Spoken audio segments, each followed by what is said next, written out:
สีแต่ได้เวลาสมควร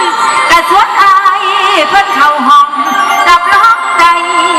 ขึ้นสวรรค์มาเด้อละน้องไอ้หน้าไอ้หน้อไอ้หน้อไอ้ลันนาดีกระดอกเอวาเนาะหลานเนาะเอาซากันนิกา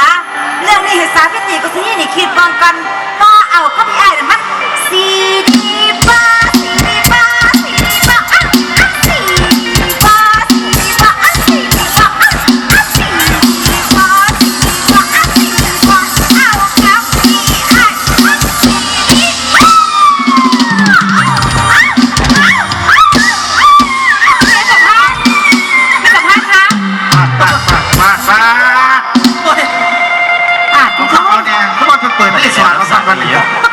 ขนาดตัวหนาเมียได้นี่แล้วท่านไหนว่าให้เอาเลย เอาลองเบิ่งเนาะ น้องละปีบาขึ้นแล้วล่ะวันนี้พี่สมภาพคือคักมันนี่ นี่กันนิกามันไม่ได้คือจากเป็นนี่น่ะนะ เป็นอย่างระวังสั่น เอามาคือได้จังไหนคือปานนั้นละ คือจังไดพี่สมภาษณ์น่ะเต้าลุยมันข้างล่างมันแม่ โอ้ยกับแม่น่ะเนาะสิบ่อยเพิ่นเดาหลุยเลยจังได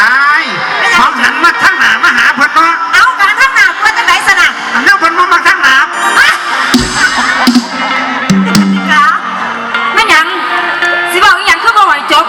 บ่จบดอก อย่าบอกเด้อว่าพี่สมภาพมักด่า อีหยังก่อนโอ้ย พี่สมภาพ ก็ได้มาอยู่ แต่ ได้ นี่ด่ามึงยักนะคะ นี่เขาเว้าหยอกใส่สมศักดิ์เห็นบ่น่ะ อย่าเด้อแต่สมศักดิ์ก็เป็นเลยเด้พี่สมภาพถือว่าเป็นอีกคนหนึ่งบ่ได้นะคะ เขาเว้าหยอกสิดอก พี่สมภาพนี่ผู้ใดเล่นน้ำจะคนน้องๆน่ะ เอาส่วนนี้อันนี้เอา ไป บ่ ไหนล่ะเด็กนิกาคันเสซูนี่เอากับไอ้สมภาษณ์มาออกดอกจ่าเดี๋ยวเบิ่งหน้าคือว่าอาบน้ำนี่ล่ะ เอา ไปนับกันสมบัตินับกัน ทำไมก็ศูนย์ล่ะบ่บัดนี้ พี่สมภาพบางดอกแต่ละคนเรื่องพี่สมภาพจ้ะ นะ บันไดแท้พี่สมภาพ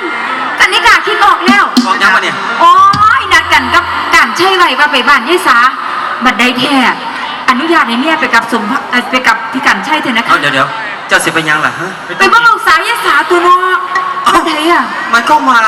ลูกสาวเจสานี่มีผู้เจบผู้งามอยู่สันบ่ สิไปเบิ่งมาไข่บอสนอกอนุญาตเมียเถอะนะคะ สันก็จำแล้วอนุญาตก็ได้จ้ะ จ้า